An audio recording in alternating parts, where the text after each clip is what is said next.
அவையோர் அனைவருக்கும் வணக்கம். பிடிஎல் பேசுகிறாங்க. பேரண்ட்ஸ் நீங்கள் உங்களுடைய கருத்துக்களை எல்லாம் சொன்னீங்க. இந்த வருடம் ரொம்ப சிறப்பான வருடமாக தான் இருந்தது. நிறைய நல்ல நிகழ்வுகள் நம்ம படிக்க நடந்திருக்கு. ஆசிரியர்களான எங்களுக்கும் நிறைய தேவைகள் பேரண்ட்ஸான உங்களிடையே இருக்குது. அதை எல்லா ஆசிரியர்களும் சார்பாக நான் கொஞ்சம் சொல்லணும்னு நினைக்கிறேன். என்னுடைய கடமை நன்றியுரை சொல்கிறது தான். இருந்தாலும் ஆசிரியர்களான எங்களுக்கும் நிறைய தேவைகள் இருக்கும். நம்ம 2 பேர் சேர்ந்தா மட்டும்தான் குழந்தைகளை நம்ம நினைக்கிற இடத்துக்கு கொண்டு வர முடியும். அப்போ ஒரு கை ஓசையாகாது. ஆசிரியர்களும் பெற்றோர்களும் இணைந்து செயல்பட்டால் மட்டும்தான் குழந்தைகளை முன்பு கொண்டு வர முடியும். அதற்கான சில விஷயங்களை உங்கள்கிட்ட சொல்லணும்னு நினைக்கிறோம். இது ஒரு சந்தர்ப்பமாக நினைக்கிறோம். நம்ம ஸ்கூலை பொறுத்த வரைக்கும் மீட்டிங் சொல்லும்போது மேக்சிமம் பேரண்ட்ஸ் வர்றதில்லை. அது இந்த வருஷம் கொஞ்சம் பரவாயில்லன்னு நினைக்கிறேன். எல்பி கிளாஸ் பிடிஏ முடிச்சிட்டோம். ஃபஸ்ட்டு வாரத்திலேயே நடத்தணும். நிறைய பேரண்ட்ஸ் வந்திருந்தாங்க. இருந்தாலும் 2023-24 கல்வியாண்டில் நடந்த பொதுக்குழு கூட்டத்திற்கு 125 பேரண்ட்ஸ் வந்திருந்தாங்க. ஆனால் இன்னைக்கு அதில் பாதியாக ஒரு 62 பேரண்ட்ஸ் தான் வந்திருக்கோம். நம்ம ரம்யா சொன்ன மாதிரி நம்ம வாழ்நாள் முழுவதும் ஓடி ஓடி பாடுபடுறது யாருக்காகனா நம்ம குழந்தைகளுக்காக தான். வெறும் சாப்பாடு துணிமணிக்காக இல்லை, குழந்தைகளுக்காக தான் நம்ம உழைப்பு முழுவதும் நம்ம வாழ்க்கை முழுவதும் தியாகம் பண்ணுறோம். ஆனால் அந்த குழந்தைங்க நல்லா இருக்கணுமா வேண்டாமா அப்படின்னு முடிவு பண்ணுறது நம்ம குழந்தைங்க அதிகமான நேரம் உங்ககிட்ட இருக்கிற நேரத்தில் அதிகமான நேரம் தூங்கிடுறாங்க. அவங்க முடிச்சிருக்கிற நேரம் பூரா எங்க கூட தான் இருக்காங்க. அப்படி இருக்கக்கூடிய ஒரு இடத்துல ஒரு மீட்டிங்னா நீங்கள் கண்டிப்பாக வரணும். உங்களுடைய கருத்துக்கள் நிறை குறை, வெறும் குறை மட்டுமல்ல, நிறை குறை ரெண்டையுமே சொல்லணும். எங்களையும் நாங்கள் மாற்றிக்கணும். நாங்கள் சொல்றது கேட்டு உங்களையும் நீங்கள் தேவைப்படுற இடத்துல மாற்றிக்கிட்டீங்கன்னா மிக சிறப்பாக நம்ம குழந்தைகளை கொண்டு போகணும்னு நினைக்கிற இடத்துக்கு கொண்டு போக முடியும். அதுக்கு ஒரு சின்ன ஒரு கட்டுரை நான் நேற்று தான் படித்தேன். ரஷ்ய கல்வியாளருடையது. அது வரைக்கும் சொல்லணும்னு எனக்கு தோணுச்சு. அதை வாசிக்கிறேன். பிள்ளைகளை பள்ளிக்கூடத்தில் விட்டதோடு பொறுப்பு முடிந்து விட்டதாக பெரும்பான்மையான பெற்றோர்கள் கருதுகிறார்கள். மாணவனுக்கு அறிவை மட்டுமே பள்ளிக்கூடம் புகட்டும். மாணவனுக்கு அறிவை மட்டுமே பள்ளிக்கூடம் புகட்டும். பண்பாட்டினை குடும்பம்தான் உருவாக்க வேண்டும். பண்பாட்டினை குடும்பம்தான் உருவாக்க வேண்டும். குறிப்பாக பெற்றோரின் உணவு பழக்கம், உடை அணியும் விதம், நடத்தை, பேச்சு, சண்டை, கோபம் போன்றவை குழந்தைகளை மிகவும் பாதிக்கும். இவ்வளவு ஏன், பெற்றோர் எதை கேலி செய்து சிரிக்கிறார்களோ அதை பிள்ளைகளும் காரணமில்லாமல் கேலி செய்து சிரிப்பார்கள். ஆகவே பெற்றோர்கள் வீட்டில் நடந்து கொள்ளும் விதமே பிள்ளைகள் வளர்வதில் முக்கிய பங்கு வகிக்கிறது. பெரும்பான்மை பெற்றோர்கள் தாங்கள் சொல்வதை பிள்ளைகள் கேட்க மறுக்கிறார்கள். அடிபணிவதே இல்லை என குறை கூறுகிறார்கள். இதில் தவறு பிள்ளையிடம் இல்லை, பெற்றோர்களிடமே இருக்கிறது. காரணம், அவர்கள் தங்கள் பிள்ளைகளையும் வேலையால் போல், அடிமைகள் போல், சர்க்கஸ் மிருகங்களைப் போல் அதிகாரத்தால் அச்சுறுத்துவதால் தான், ஆத்திரப்பட்டு கத்துவதாலும் அடிபணிய வைத்துவிட பார்க்கிறார்கள். ஒருபோதும் அது சாத்தியமாகாது. முடிவாக, நீ என் பேச்சை கேட்பதாக இருந்தால் நீ கேட்பதையெல்லாம் வாங்கி தருகிறேன் என ஆசை வார்த்தை காட்டுகிறார்கள். அது ஒரு வகையான லஞ்சம், மோசமான வழிமுறை. பெற்றோர்களின் அலட்சியமே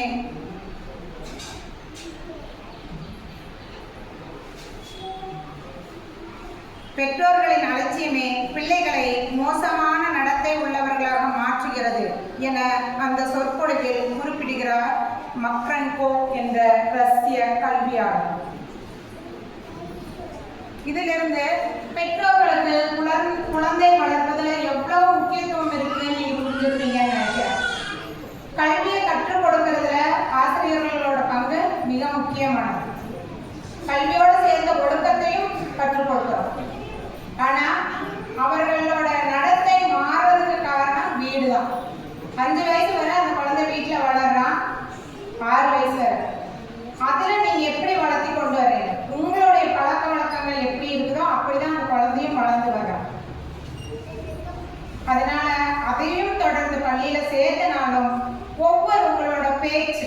நம்மளுடைய செயல் எல்லாமே கவனமா இருக்கணும். அந்த குழந்தை அதை பார்த்து தான் வளர்ந்துட்டு இருக்கிறான். நம்ம எப்படி பேசுறோமோ அப்படிதான் அந்த குழந்தையும் பேசும். நம்ம எப்படி நடந்துக்கிறோமோ அப்படிதான் அந்த குழந்தை, உடை விஷயத்துல கூட.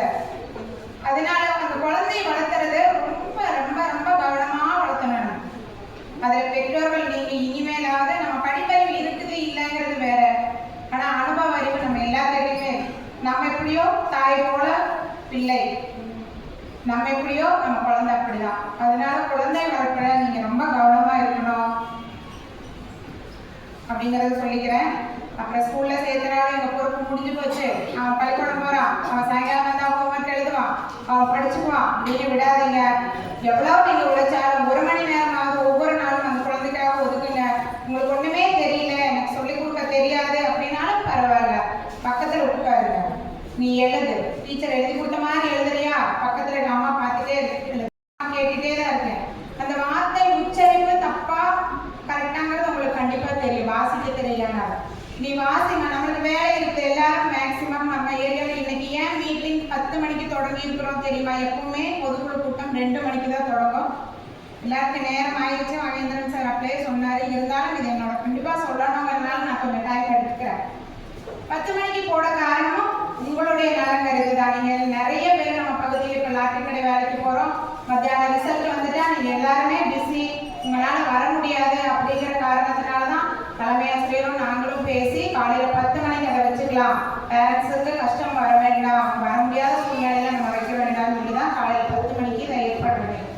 இப்போ நீங்க வேலை முடிஞ்சு போகும்போது லேட் நைட் போறீங்க, சாயங்காலம் 7 மணிக்கு வீட்டுக்கு போறீங்க, அதுக்கப்புறம் உங்களுடைய சமையல் துவைக்கிற வீட்டு வேலைகள் நிறைய இருந்தாலும் நீங்க வேலை செஞ்சுட்டே அந்த குழந்தைய கண்காணிங்க. படி, டெய்லி வாசி அப்படிங்கிறது என் கிளாஸ் பேரண்ட்ஸ் நான் டெய்லி சொல்லிட்டு இருக்கிறது தான். டெய்லி அந்த குழந்தைய படிக்க சொல்லுங்க. ஹோம்ஒர்க் இல்லை அப்படிங்கிறது குழந்தைய தப்பிக்க சொல்லக்கூடிய ஒரு வழி. நீங்க ஹோம்ஒர்க்கே கொடுக்கறது இல்லையாமா டீச்சர், அந்த பதிலுக்கு நீங்க குழந்தைக்கு செவி சாய்க்கவே செய்யாதீங்க.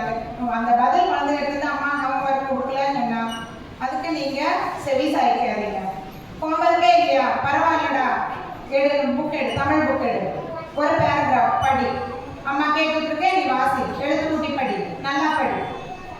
வகுப்புக்கு தகுந்த மாதிரி செயல்பாடு கொடுங்க. ஒண்ணு இல்லையா, சரி ஒரு புக் எடுமா, ஒரு நோட் எடு, அந்த நோட் எடு, அந்த ஒரு பேராகிராஃப் எழுது, அம்மா உன்னோட ஹேண்ட் ரைட்டிங் பார்க்குறேன், ரஃப் நோட்ல எழுது அப்படின்னு அந்த குழந்தைக்கு அந்த ஃப்ரீடம் கொடுக்காதீங்க. ஹோம்ஒர்க் இல்லையா, சரி பரவாயில்ல, எடுத்து வச்சுட்டு டிவி பாரு, இன்னைக்கு டீச்சர் ஒன்றும் கொடுக்கலையா, பரவாயில்ல அப்படிங்கும் போது அந்த குழந்தை தொடர்ந்து அந்த பொய்யை சொல்லிட்டே தான் இருப்பான். அதனால நீ ஒண்ணுமே இல்லைனாலும் பரவாயில்ல, நீ இதை செய் அப்படின்னு சொல்லி பாருங்க, ஆட்டோமேட்டிக்கா நம்ம இல்லைன்னாலும் நம்ம படிக்க சொல்லும்.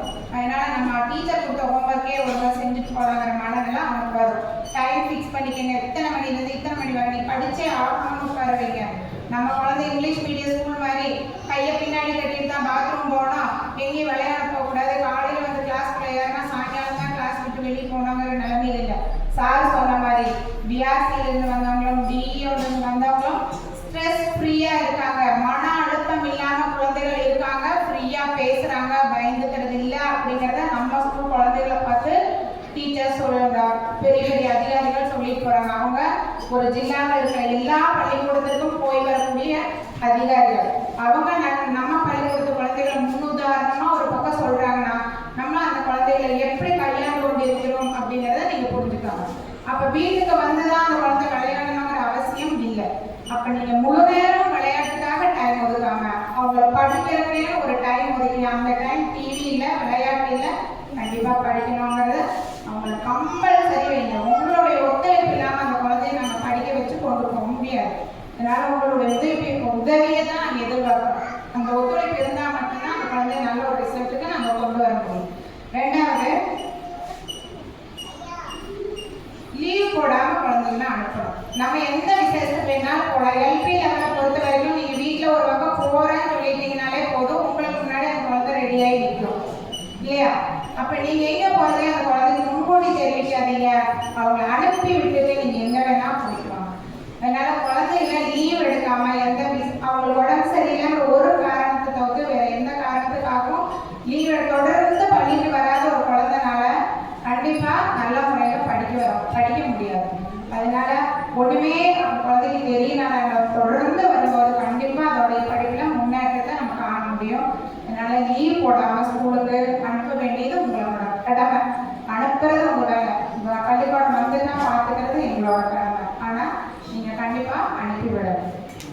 கவர்மெண்ட் ஸ்கூலை பொறுத்த வரைக்கும் எல்லாத்துக்கும் ஒரு தாழ்மையான ஒரு அபிப்பிராயம்.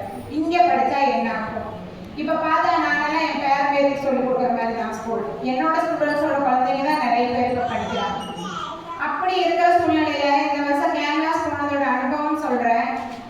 நாங்கள் எல்லாம் இந்த ஸ்கூலில் படித்து என்ன டீச்சர் ஆனோம், நாங்கள் அங்கே படிக்க வைக்கிறோம், நாங்கள் மலையாளம் படிக்க வைக்கிறோம், நாங்கள் மலையாளம் படிக்க வைக்கிறோம்னு சொல்கிறாங்க.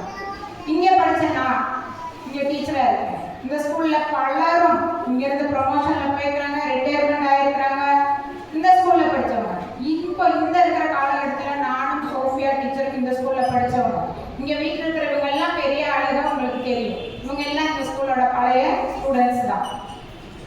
முன்னேற்றங்கிறது மலையாளம் படிக்கிறதுனால வர்றதில்ல, தொடர்ந்து படிக்கிறதுனால. நம்ம ஒரு கோல் வச்சு அதில் போகணும். நம்ம இந்த வாகனம் நினச்சா ஒருத்தர் லண்டன்ல இருக்கிற ஆக்ஸ்போர்ட் யூனிவர்சிட்டியில் சயின்டிஸ்டாக ப்ரொஃபஸராக இருக்கிறாருன்னா இந்த ஸ்கூலில் படித்து அவர் கீழே போயிட்டாரா?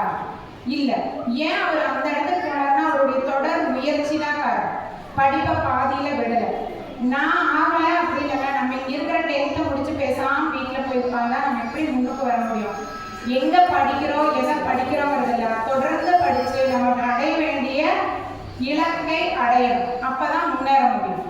அதனால பள்ளிக்கூடம் நல்ல பிரச்சனை, நம்மளுடைய முயற்சி தான் அங்கே பிரச்சனை.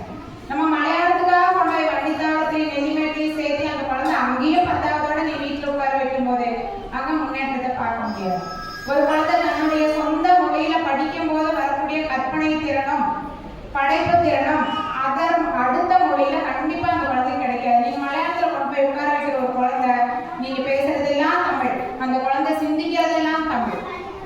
அந்த அங்க போய் ஒரு யானை பத்தி நீ சொல்லுன்னு ஒரு சின்ன குழந்தைகிட்ட டீச்சர் கேட்கிறாங்க. அதுக்கு முன்ன பேசுறது புரியாது, ரெண்டாவது தன் மனசுக்குள்ள நிறைய யானை பத்தி தோணும். ஆனா அதுக்கு சொல்றதுக்கான மொழி கிடைக்காது, வார்த்தைகள் கிடைக்காது. மனசுக்குள்ள தோன்றதெல்லாம் தமிழ்ல, ஆனா வெளியே சொல்ல வேண்டியது மலையாளத்துல. அந்த குழந்தை எப்படி சொல்லும்? அப்ப டீச்சர் இந்த பையனுக்கு இவ்வளவுதான், இதுக்கு ஒண்ணும் தெரியாது, இது எதை கேட்டாலும் சொல்லாது.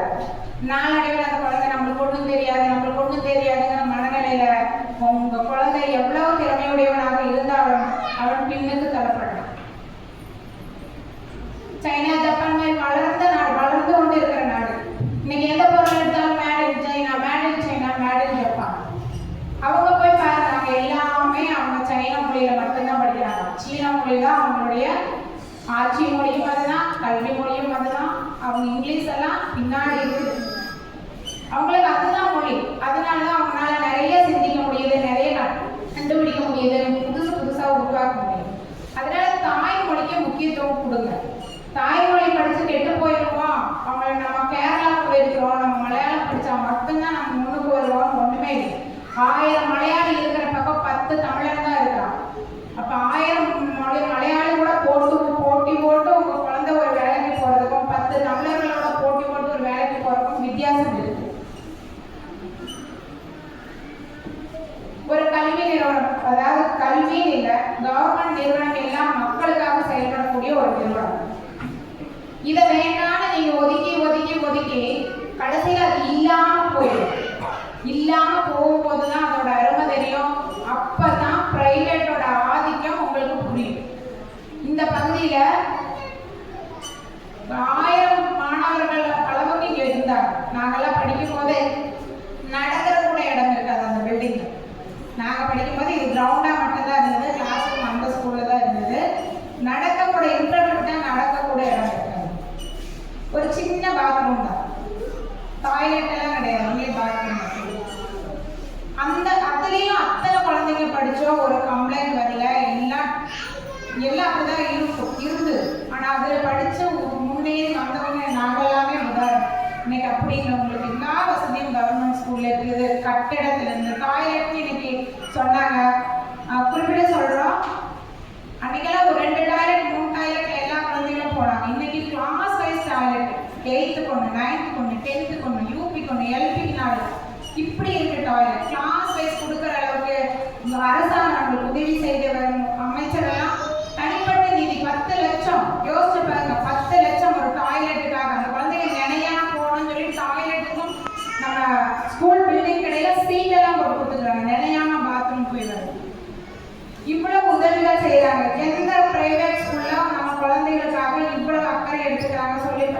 பாருங்க. நீங்க சேர்த்திருக்கீங்க, உங்களை நான் சொல்ல வரல.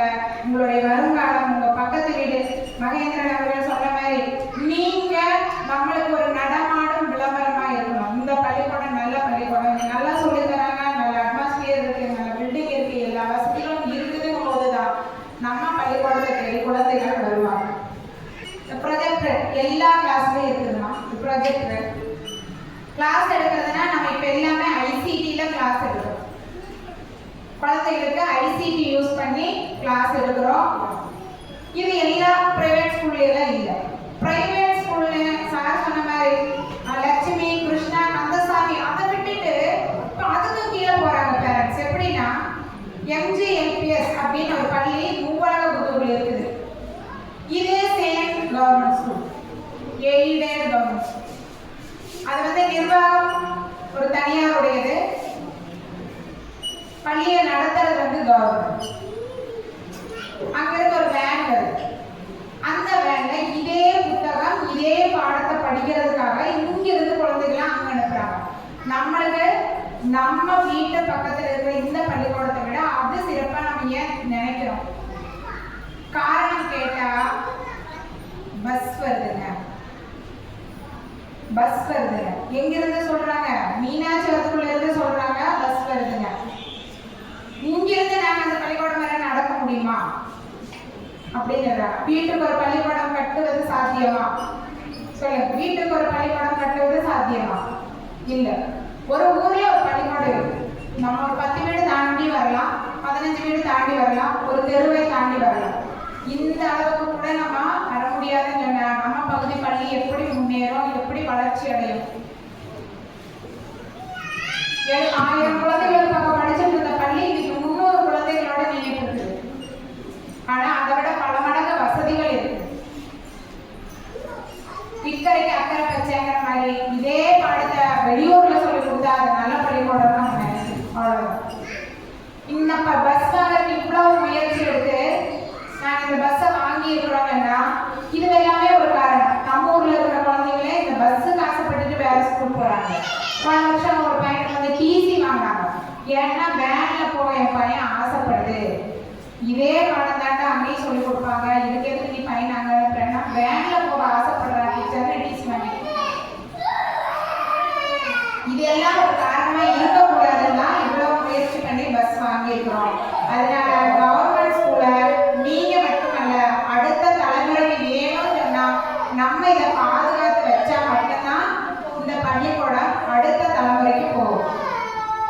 ஒரு ஸ்டேஜ் மேல இந்த பள்ளிக்கூடம் இல்லைன்னா அப்ப பிரைவேட் ஸ்கூலு இதே ஃபீஸை 4 மடங்கு ஆக்கினாலும் நம்ம குழந்தை படிக்க வைக்கணும்னா அந்த பிரைவேட் ஸ்கூலை நாடி போக வேண்டியது வருமா வராதுங்களா? எல்லாருனாலே அது சாத்தியமாகுமா? அதனால கவர்மெண்ட் ஸ்கூல் மேல இருக்கிறவங்களுடைய தப்பான அபிப்பிராயத்தை நீக்கிடுங்க. இந்த வருஷமும் 10th என்எஸ்எஸ் எல்லாம் நைட் கிளாஸ் வரும், ஸ்பெஷல் கிளாஸ் வரும். அதுக்கெல்லாம் பெற்றோர்களான நீங்க ஒத்துழைப்பு கொடுத்தாதான் கடந்த ஆண்டு மாதிரி இந்த ஆண்டும் சிறந்த ரிசல்ட்டை நம்மளால கொடுக்க முடியும். அப்புறம் பஸ் இப்போ வந்துட்டு இருக்குது லைனுக்கு. அது 2ஆம் தேதியே நம்ம ஓட்டியிருக்கவங்களுக்காக ரொம்ப முயற்சி எடுத்து அனுப்பியிருக்கிறோம். அப்போ நீங்க பெற்றோர்கள் கரெக்டான டைத்துக்கு, ஏன்னா அந்த ஒரு பஸ் 8 ஆட்டோ 8 திசைக்கு ஒரே நேரத்தில் போய் எடுத்த குழந்தைகளை இப்போ ஒரு பஸ் எல்லா இடத்துக்கும் போய் குழந்தைகளை கூட்டிட்டு வர வேண்டியதா இருக்குது. பெல் அடிக்கிறதுக்குள்ள 3 ட்ரிப்பு போகுது அந்த பஸ்.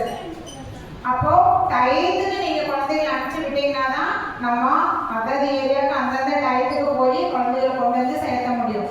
ஒரு இடத்துல நீங்க தாமதப்படுத்தினாலும் அந்த பஸ் எல்லா இடத்துக்குமே லேட்டா போக வேண்டியது வரும். அப்புறம் விட்டுட்டு வந்துட்டாங்க குழந்தைங்கள நம்ம சங்கடப்படக்கூடாது, நம்மளும் ஒத்துழைப்பு கொடுக்கணும்.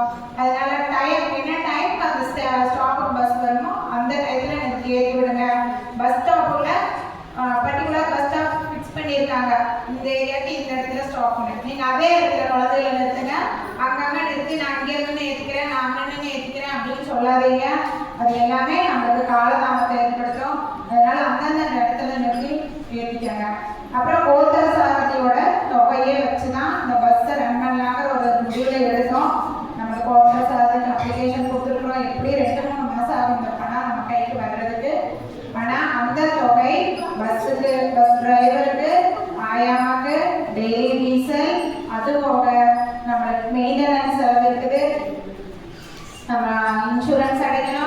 அடைக்கணும், ரோட் டேக்ஸ் அடைக்கணும், இப்படி வருஷத்துக்கு ஒரு தடவையும் நல்ல செலவு இருக்கிறதுனால இந்த ஓபிசி குழந்தைகிட்ட மட்டும், எஸ்சி ஓபிசி குழந்தைகிட்ட மட்டும் ஒரு மிகச்சிறிய தொகையை வாங்கலாம்னு முடிவு பண்ணியிருக்கிறோம்.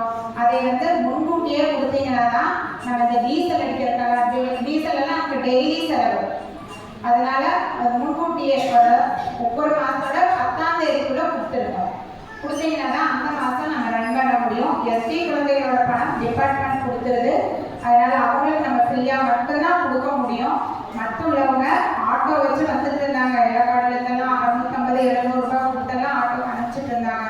அவங்களுக்கு எல்லாமே ரொம்ப, அதாவது அந்த கொத்தர சாரதி தொகை இல்லாமல் நம்மளுக்கு எவ்வளோ தேவைப்படுமா அதே ஒரு டிவைட் பண்ணி தான் நம்ம கேட்டுக்கிறோம். அதை சங்கடப்படாமல் டயத்துக்குள்ளே கொடுத்துட்டீங்கன்னா தான் நம்மளால ரன் பண்ண முடியும். அப்புறம் கராத்தே மாஸ்டர் இங்கே நம்ம கௌரவிச்சோம். அவர் ரொம்ப ரிஸ்க் எடுத்து ரொம்ப குறைஞ்ச, மிக மிக குறைஞ்ச ஒரு தொகையில தான் நம்ம குழந்தைகளுக்கு சொல்லி கொடுக்குறாங்க. அது வெறும் தற்காப்பு கலையா மட்டும் நினைக்காதீங்க.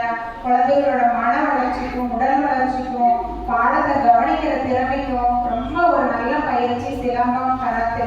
அதனால இதை நம்ம தேடி போய் சேர்க்கிறவங்க நிறைய இருக்காங்க. நம்ம டீச்சர் அவங்க குழந்தைய சேர்த்திட்டு சனிக்கிழமை சித்தூர்லேருந்து இங்கே கூட்டிகிட்டு வந்துட்டு இருக்காங்க குழந்தைய.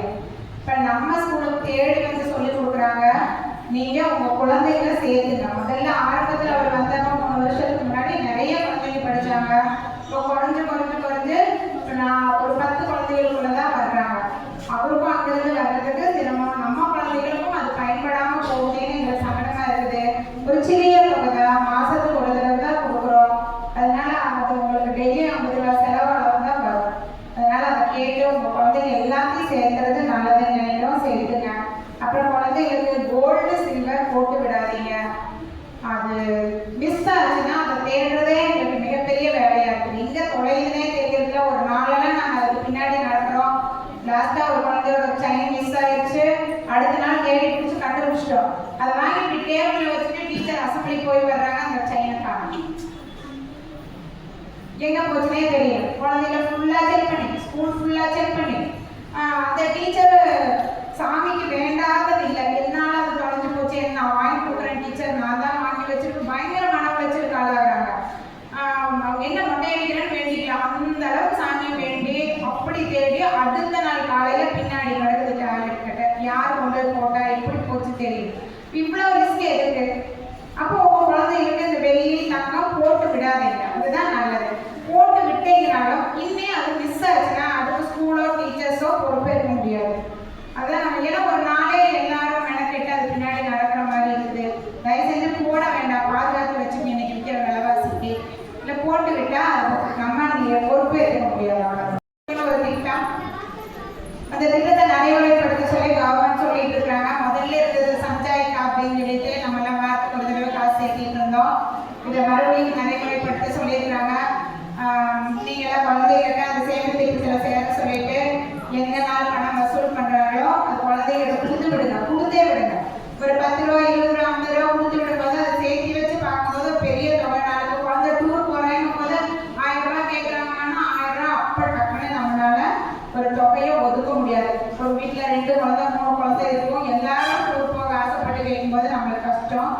அப்போ இப்போதான் அந்த மாதிரி ஒரு சிறு சேமிப்பையெல்லாம் சேர்த்து விட்டீங்கன்னா அந்த குழந்தைக்கு தேவையான பொருளை அவங்க வாங்குறதுக்கு பயனுள்ளதாக இருக்கும். யூனிஃபார்ம் பற்றி நிறைய சொன்னாங்க. கம்பல் பண்ணுறதில்ல. நீங்கள் நம்ம நோம்புக்கு தீபாவளி அந்த மாதிரி எல்லாம் கலர் ட்ரெஸ் எடுக்கிறதுக்கு பதிலாக யூனிஃபார்மாக எடுத்துட்டிங்கன்னா எப்படி நம்ம அதுக்கு எடுக்காமல் இருக்க மாட்டோம். அதுக்கு பண்ணுற செலவாக ஒரு யூனிஃபார்மாக எடுத்துட்டிங்கன்னா குழந்தைகளுக்கும் யூஸ் ஆகும். இதை கவர்மெண்ட் கொடுக்காதப்ப நாங்கள் கம்பல் பண்ணுறதில்ல. போன வருஷத்துலேருந்தே கலர் ட்ரெஸ் போட்டு வர்றாங்க. அதுவுமே நல்ல ட்ரெஸ்ஸாக இல்லாமல் அந்த குழந்தைய கஷ்டப்படும் போது கஷ்டமாக இருக்குது. அப்படி பண்ணுங்க. சில பேரண்ட்ஸு எடுக்க முடியல, தைக்க முடியலன்னா அந்த நோம்பினின்னு எடுக்கிற அந்த காசில் தையக்கூலி கொடுத்து தைச்சிட்டு கூட அந்த குழந்தைக்கு அதை போட்டு விடலாம். இது ஒரு ஐடியா தான். மலையாளத்துக்கு நாங்கள் நிறைய டீச்சர்ஸ் தேடணும். இப்போ இருக்கிற சூழலை எல்லாரும் லாட்ரி கடைக்கு போயிடுறாங்க. அதனால அங்கே சம்பளம் அதிகம். நம்மளால ஒரு 5000 ரூபாய் தான் ஒரு ஸ்டாஃப் ஃபண்ட்லேருந்து கொடுக்கலாம், டீச்சர்ஸ் போட்டு கொடுக்கலான்னு தான் ஒரு முடிவு பண்ணியிருக்கோம். இப்போதைக்கு ஆளே கிடைக்காதனால நம்மளுக்கு ஹிந்தி சொல்லி கொடுத்துட்டு இருந்த சார் சரி நான் வாரத்தில் 2 நாள் தான் என்னால் வர முடியும், வந்து சொல்லி கொடுக்குறேன்னு ஒரு உதவியாக சொல்லியிருக்கிறாரு. உங்களுக்கு தெரிஞ்ச உங்கள் பகுதியில் இருக்கக்கூடிய யாராவது 5 நாள் வந்து சொல்லிக் கொடுக்கறதுக்கு வில்லிங்காக இருந்தால் ஒரு ஹெல்ப்பாக செய்ய சொல்லுங்க. நம்மளால அந்த சேலரி கொடுக்க முடியும். ஒன்று நீங்கள் தான் சொல்லலாம். சொன்னீங்கன்னா நம்ம மலையாளத்தை உடனே தொடங்கலாம். புக்ஸ் எல்லாம் வந்தாச்சு, புக்ஸ் இருக்குது, நோட் இருக்குது, டீச்சரும் வந்துட்டாங்கன்னா இந்த யாரோ சொன்னாங்க 5 நாள் கிளாஸ் ராலன்னு சொன்னாங்க. 5 நாள் கிளாஸ் இருந்தால் நல்லது, ரொம்ப நல்லது தான். ஏன்னா ஒரு சின்ன குழந்தை வந்து வாரத்தில் 2 கிளாஸ் போது அது மறந்துடும். திரும்ப அடுத்த கிளாஸ் வரும்போது அதுக்கு திரும்ப புது பாடம் வந்துக்கிற மாதிரியே இருக்கும். அதனால 5 நாள் வர்றது ரொம்ப நல்லது. உங்கள் பகுதியிலிருந்து யாராவது ஒருத்தர் நீங்கள் ரெக்கமெண்ட் பண்ணீங்கன்னா ரொம்ப உதவியாக இருக்கும். அப்புறம் ஹாஸ்டலை பற்றி நம்ம குழந்தைங்க 10 பேர் கூட இல்லை ஹாஸ்டலு. நிறைய எஸ்டி குழந்தைங்க தான் அந்த ஸ்கூலில் ரொம்ப அதிகமாக இருக்கிறாங்க. ஆனால் நம்மளுக்காக கொண்டு வந்த ஒரு ஹாஸ்டல் நம்ம ஸ்கூல்ல இருந்து 10 சென்ட். நம்மளுக்கு இன்னைக்கு கிரவுண்ட் இல்லை, கிரவுண்ட் இல்லாமல் ஐடிஐ கிரவுண்டுக்கு போய் ஒரு ஓட்டப்பந்தய ப்ராக்டிஸ் கொடுக்கறதுக்கு இங்கேருந்து கொண்டு போய் அந்த காடு மாதிரி இருந்த பகுதிகளெல்லாம் க்ளீன் பண்ணி அங்கே போய் போன வருஷம் ப்ராக்டிஸ் கொடுத்தா கூட்டிகிட்டு போகிறோம். நம்ம இடத்தையும் கொடுத்து நம்ம ஹாஸ்டலை உருவாக்கினா நம்ம குழந்தைங்க யாருமே அங்கே வந்து இருக்க மாட்டேங்கிறாங்க. பேரண்ட்ஸ் இல்லைங்க, இல்லை அனுப்பி விடுவாங்க, வேண்டாங்க எங்கள் கூட இருக்கட்டுங்க, பரவாயில்லைங்க இப்படிதான் சொல்கிறாங்க. ஆனால் அங்கே இருக்கிற வசதிகளே வேறு. நீங்கள் ஒரு தடவை விசிட் பண்ணுங்க, ஹாஸ்டல் போய் பாருங்க, உங்களுக்கு கண்டிப்பாக உங்கள் வீட்டை விட கொஞ்சம் நல்லா இருக்கும்னு தோணும். அதனால ஹாஸ்டலில் விடுறதுக்கு எல்லா பேரண்ட்ஸும் முன்காரணம் கேட்டுக்கிறேன். இதோட அப்புறம் Aadhaar, birth certificate, bank account இது எல்லா குழந்தைகளுக்கும் தேவை. கண்டிப்பாக எடுத்துருங்க. எடுத்து அதை கொண்டு வந்து அவங்களோட ஜெராக்ஸ் காப்பி அந்தந்த கிளாஸ் டீச்சர்ஸ் கிட்ட கொடுத்துருங்க. இது வந்து எல்லா வகுப்புலையும் எல்லா குழந்தைக்கும் தேவையான ஒன்று சொல்லிகிட்டே இருக்கிறோம். Aadhaar, bank account detail, bank பாஸ்புக்கோட ஜெராக்ஸு, அப்புறம் பர்த் சர்டிஃபிகேட். அதுபோக இன்கம் சர்டிஃபிகேட்டும் ஜாதி சான்றிதழும் கம்யூனிட்டி சர்டிஃபிகேட்டும் சில வகுப்புகளுக்கு மட்டும் சில பிரிவுகளுக்கு மட்டும் தேவைப்படும். அது கிளாஸ் டீச்சர் சொல்கிறவங்க மட்டும் எடுத்து கொடுத்தீங்கன்னா போதும். இத்துடன் எனது நன்றியுரை பதிவு வருகிறேன். கடந்த ஆண்டு சிறப்பாக பணியாற்றிய பிடிஏ அங்கத்தினர்கள் அனைவருக்கும் எங்களது பள்ளியின் சார்பாக நன்றியை தெரிவித்துக் கொள்கிறோம். புதிதாக பதவியேற்றுள்ள பிடிஏ அங்கத்தினர்களுக்கு எங்கள் வாழ்த்துக்களையும் நன்றிகளையும் தெரிவித்துக் கொள்கிறோம். கடந்த கல்வியாண்டு நமது பள்ளியில் பெண் குழந்தைகளுக்கான கழிவறை அமைக்க எம்எல்ஏ வளர்ச்சி நிதியிலிருந்து ரூபாய் 10 லட்சம் வழங்கிய அமைச்சர் உயர் திரு கிருஷ்ணமூர்த்தி அவர்களுக்கு நன்றியை தெரிவித்துக் கொள்கிறோம். வேஸ்ட் மேனேஜ்மெண்ட் திட்டத்தில் நமது பள்ளியை தேர்ந்தெடுத்து அதற்காக ரூபாய் 41,000 வழங்கிய கேரள அரசிற்கு பள்ளியின் சார்பாக நன்றியை தெரிவித்துக் கொள்கிறோம்.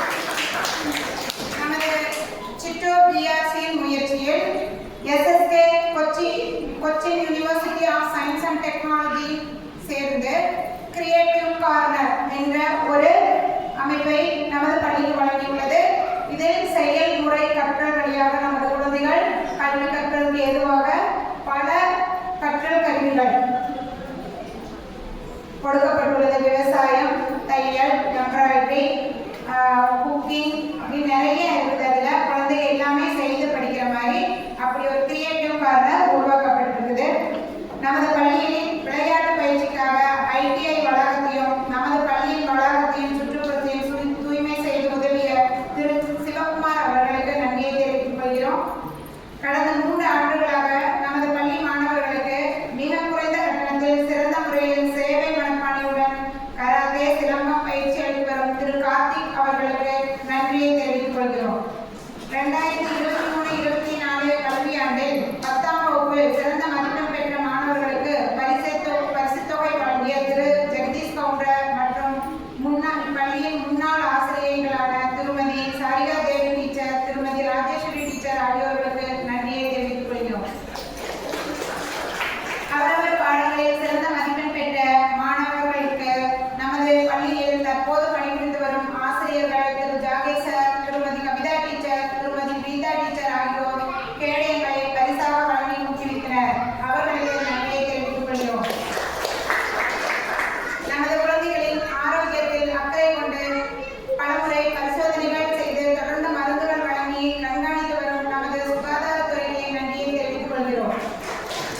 மாவட்ட உப மாவட்ட அளவில் நடைபெற்ற கலைவிழாவில் மாணவர்களுக்கு அழைத்து சென்று வருவதற்கு செலவு 15,200 ரூபாய், ஸ்போர்ட்ஸுக்கு அழைத்து வந்த செலவு 10,000 ரூபாய், ஒர்க் எக்ஸ்பீரியன்ஸ் பொருட்கள் வாங்குவதற்கும் அழைத்து செல்வதற்குமான செலவு 6,700 என மொத்தம் 1,22,100 ரூபாயை வழங்கிய இப்பள்ளி ஆசிரியர்கள் அனைவருக்கும் இவ்வேளையில் நன்றியை தெரிவித்துக் கொள்கிறேன்.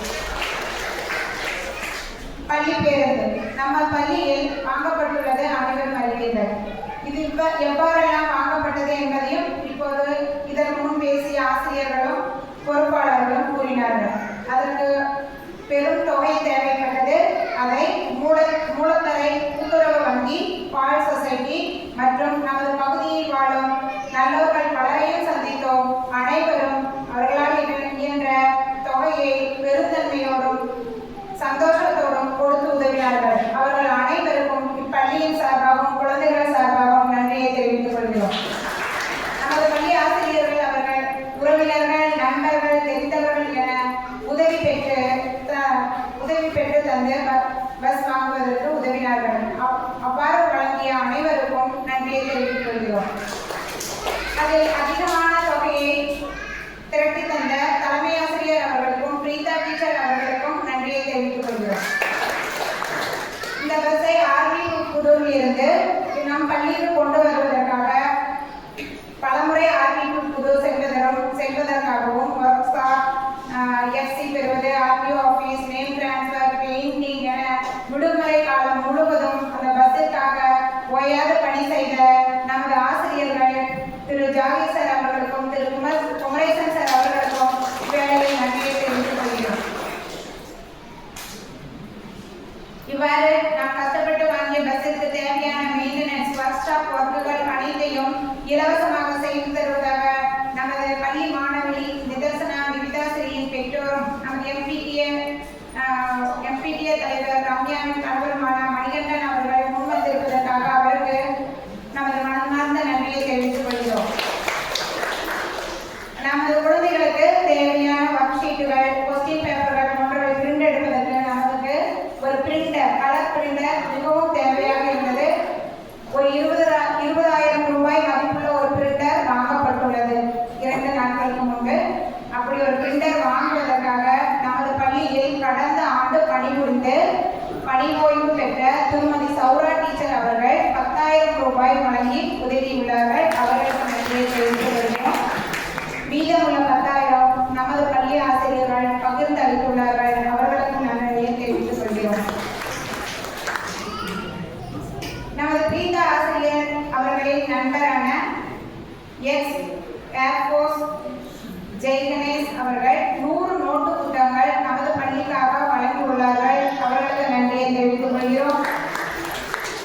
முத்தூட் ஃபைனான்ஸிலிருந்து 190 நோட்டுகள் நமது பள்ளிக்காக இவரிடம் வழங்கியுள்ளார்கள். அவர்களுக்கு நன்றியை தெரிவித்துக் கொள்கிறோம். நமது பள்ளியில் பாவனா ஆபீஸ் அசிஸ்டண்டாக பணிபுரிந்து கொண்டிருந்தார்கள். கடந்த 6 ஆண்டுகளாக அவர் இப்போது உயர்நிலை பள்ளி ஆசிரியராக நன்னியோடு ஹைஸ்கூலில் பணியில் சேர்ந்துள்ளார்கள். அவர்களுக்கு நமது வாழ்த்துக்களை தெரிவித்துக் கொள்கிறோம். அவர்கள் பணி உயர்வு பெற்றது காரணமாக நமது குழந்தைகளுக்கு 50 நோட்டுகள் இலவசமாக வழங்கியுள்ளார்கள். அவர்களுக்கு நன்றியை தெரிவித்துக் கொள்கிறேன். 2 வருடமாக யூனிஃபார்ம் இல்லாத காரணத்தால் நமது ஜாகிர் சார் அவர்கள் 10,000 மதிப்புள்ள சீருடையை வாங்கி கொடுத்துள்ளார்கள். அவர்களுக்கு பள்ளியின் சார்பாகவும் பெற்றோர்கள் சார்பாகவும் நன்றியை தெரிவித்துக் கொள்கிறேன்.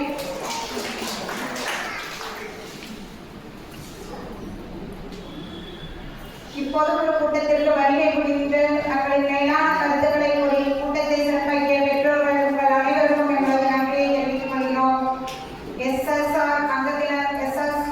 அங்கத்தினர்களாக இருந்து நமது பள்ளிக்கு பல உதவிகளையும் வழிகாட்டல்களையும் வழங்கி வரும் திரு மகேந்திரன் அவர்களுக்கும் திரு சிவபாலகிருஷ்ணன் அவர்களுக்கும் திரு சிவகுமார் அவர்களுக்கும் இவ்வேளையில் நன்றியை உரித்தாக்குகிறேன். பள்ளியின் வளர்ச்சிக்கு சிறந்த முறையில் செயலாற்ற எங்களோடு இணைந்துள்ள புதிய PTA தலைவருக்கும் உறுப்பினர்களுக்கும் வாழ்த்துக்களையும் நன்றியும் தெரிவித்துக் கொள்கிறேன். இப்போது இந்த கூட்டத்தில்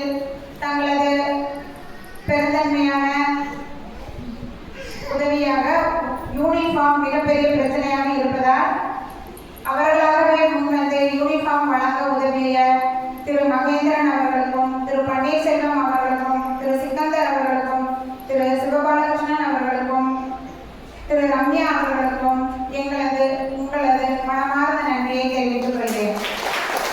மேலும் ஒவ்வொரு வருடமும் தமிழ் பாடத்தில் முதல் மதிப்பெண் பெறக்கூடிய ஒரு குழந்தைக்கு ரூபாய் 2500 பணப்பரிசாக வழங்க முன்வந்துள்ள திரு சிவபாலகிருஷ்ணன் அவர்களுக்கு பள்ளியின் சார்பாக நன்றியை தெரிவித்துக் கொள்கிறோம். நன்றி, வணக்கம்.